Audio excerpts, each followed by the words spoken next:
What is going on, guys? Welcome back.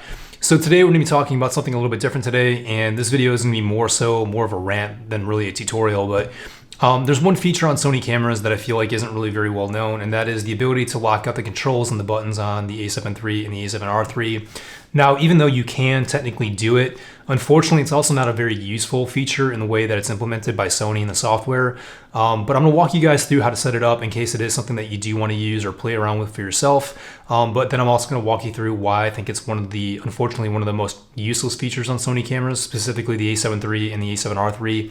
Now, whether or not they fixed this issue on like an R4 or an A9 Mark II, I honestly don't know. But nonetheless, let's head over to the camera. I'll walk you guys through this feature, how to set it up, and why I think it's not a very well executed feature from Sony. All right, guys, so here we are on the A7 III, or actually the A7R III, but it's the same thing if you're on the A7 III as well. So if you aren't familiar with where or how to activate the lock feature on these cameras, the first thing you'll need to do is go into the menu system, and you'll want to go to page or tab 2 and go to page 9 within tab 2, and then you'll go down here to lock operation parts. And I think by default it's set to off. And what you're going to want to do is change it to, well, anything but off. I put it to all, and you would think that that would be what you want if you really want to lock down the entire camera and prevent accidental button pushes.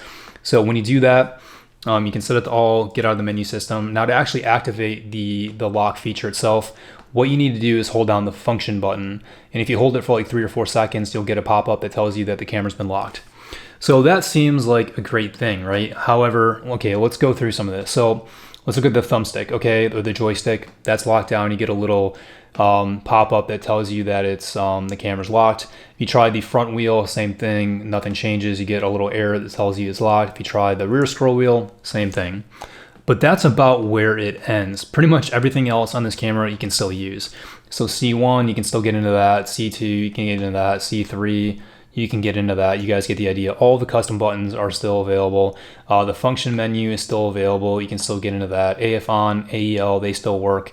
And then again, so the scroll wheel back here doesn't work if you try to scroll it, but if you press on something, like say if I press to the left, I can get into drive mode, and then once I'm in there, what do you know? The scroll wheel works again.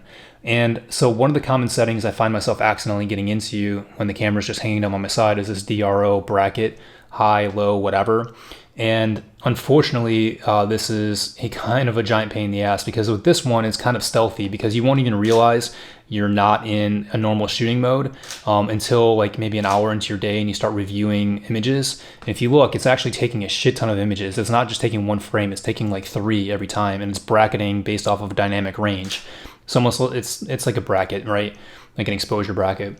And unfortunately, I've found myself in this setting quite a few times, and then I don't realize it for a couple hours, and then I wind up with like an extra 500 or an extra 1,000 photos. I've found myself burning through entire 128 gigabyte cards because of this.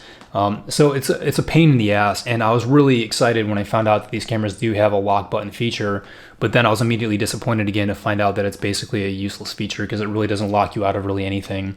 So all of these different buttons on the scroll wheel can still be accessed, and then once you're inside of those, the scroll wheel works again. So unfortunately, it's kind of a useless feature, and it's, in my opinion, the most poorly thought out and executed feature on the Sony cameras that I know of. But that's really it. That's all I really want to talk you guys through. Unfortunately, it's not a very useful video in the sense that like, it's not a feature you guys are probably going to want to put to use. If this is a feature that you guys have been looking for and didn't realize it exists, it does. But again, it's not very well thought through. But anyways, guys, that's kind of the end of this rant. Hopefully Sony fixes this either with a firmware update or with future generations of cameras. I'm not sure if this is something that they've changed with the A7R IV or the A9 II. As far as I know, they haven't. But anyways, Sony, not that you're listening to this video, but if you ever somehow come across it, please fix this. This is just junk. Anyways, guys, that's going to be it for this video.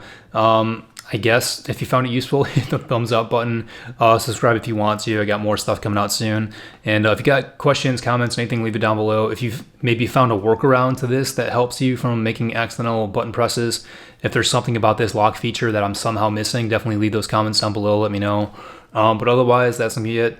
Until next time, guys, take care, stay safe, and I'll see you in the next video. Peace.